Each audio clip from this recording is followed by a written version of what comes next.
Portal series has always had sort of a disturbing undertone that reaches far beyond the humor and puzzles of the game, and I want to talk about that. When you think of horror games, what comes to mind? I'm not claiming Portal is exclusively a horror game, but there are definitely elements of a horror game inside Portal. My favorite horror games usually aren't even horror games at all. Undertale, for example, is a game that is not in the horror genre, but it does have a lot of aspects of horror. There is a sort of unknown entity referred to as Gaster. There's so much mystery surrounding his character and its role in the universe. The game is sprinkled with vague hints to its existence. The chances of you even seeing it are 1 to 100 at least. The amount of times I have played Undertale, I haven't seen it once, but only heard it through vague hints. Looking for clues or hints into this thing's backstory in the game itself is difficult and unnerving, but this video is not about Undertale. When you start a new game of Portal, you are met with a waking up into this strange environment, these sterile, abandoned science chambers. You feel sort of isolated. The absence of other characters and the presence of a number of test chambers contribute to a sense of loneliness. You are alone, facing the ominous machinery and haunting silence that surrounds them. Aside from you facing these chambers alone, there is someone else accompanying you. The only company served to you in this facility, an artificial intelligence referred to as GLaDOS. Hello, and again, welcome to the Aperture Science Computer Aided Enrichment Center. Although you don't know her name yet, she starts off as a mildly disturbing assistant to a malevolent antagonist. Her initially reassuring voice descends into a sinister demeanor as the player progresses through the game. Good news. I figured out what that thing you just incinerated did. Her unpredictable intentions, combined with her eerie jokes and threats, creates sort of an unsettling dynamic that keeps you on edge. You never know if she's really joking or if she means what she says. While the chambers initially appear as straightforward puzzles, they soon start to feel confining and inescapable. The stark white walls and the seemingly endless repetition of sterile environments contribute to a growing sense of entrapment, reminding you that the only way out is through GLaDOS. There are also lots of rooms that seem to have people who could be watching but are empty. It also brings into question, where did everybody go? Why do the test chambers seem glitched? And why is GLaDOS the only person or thing in this facility? Even the cameras have a sort of mystery because who else could be possibly watching you?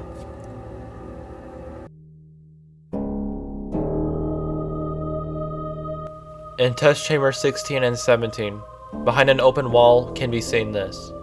The scribblings of a schizophrenic man known as Doug Ratman. Often unseen, but deeply influential, Ratman's presence is felt through the haunting messages he leaves scrawled against the walls of the Enrichment Center. His notes, accompanied by cryptic drawings, tell a tale of survival, paranoia, and the desperate struggle against the malevolent AI GLaDOS. Ratman's story, revealed through his scattered messages, hints at the events leading up to the player's arrival and offers a glimpse into the psychological toll of isolation. His elusive presence raises a lot of questions about the extent of GLaDOS' influence and the untold, hidden stories within the facility's walls. There is a reaper, whose name is Death, and, with his sickle keen, he reaps the bearded grain at a breath, and the flowers that grow between. Shall I have naught that is fair, saith he, have naught but the bearded grain? Though the breath of these flowers is sweet to me, I will give them all back again. He gazed at the flowers with tearful eyes, he kissed their drooping leaves, it was for the Lord of Paradise he bound them in his sheaves. My lord has need of these flowrets may, the reaper said, and smiled, dear tokens of the earth are they, where he was once a child. They shall all bloom in fields of light, transplanted by my care, and saints, upon their garments white, these sacred blossoms wear. And the mother gave, in tears and pain, the flowers she most did love, she knew she should find them all again in the fields of light above. Oh, not in cruelty, not in wrath, the reaper came that deity was an angel, visited the green earth, and took the flowers away. This is in reference to a passage from Henry Wadsworth, called The Reaper and the Flowers. Doug, likely being one of the last alive, and having a history of mental illness, watching all of his friends die to the cold, robotic hands of GLaDOS, was more than enough for him to go into hiding, with his only friend and companion, the Companion Cube.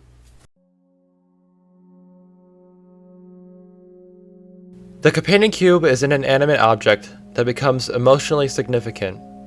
In Test Chamber 17, you are given the closest thing to comfort in this game. You have to solve puzzles with it.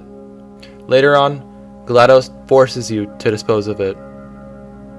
Purposefully knowing you had some attachment to it, the game greets you with the achievement, Fratricide, the killing of one's brother or sister. Is the cube alive? Now, I know that it's kind of unlikely that these things are alive, but isn't it strange that there seem to be multiple instances where objects seem to contain some sort of understanding? The companion cubes and our attachment to it. From a narrative gameplay standpoint, the cube is not actually alive in the traditional sense.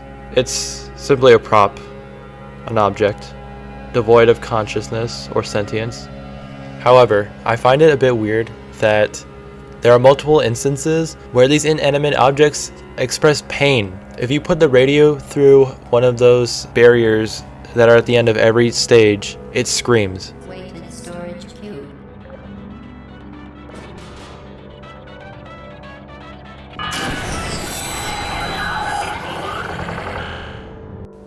The turrets talk. Android Hell is a real place where androids go if they disobey. They're conscious.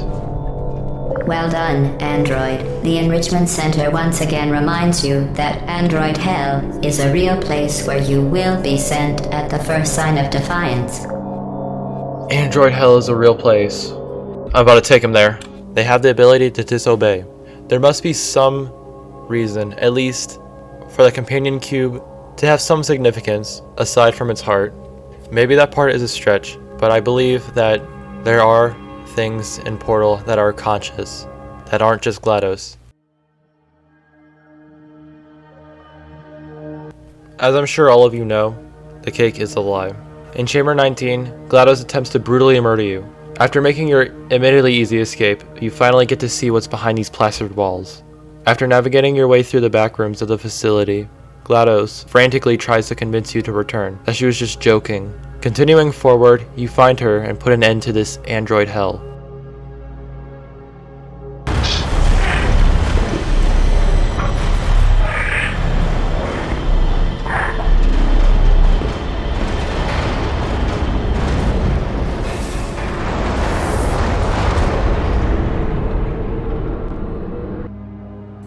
You finally put a stop to this madness and make it to the surface, just to be unconscious and dragged away by the very thing keeping you inside.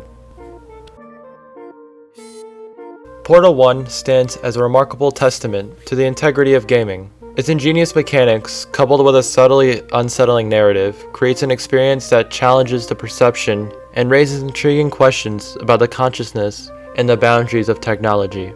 The game's legacy lies in its ability to captivate players with its innovative approach to puzzles and storytelling, solidifying its place as a timeless masterpiece.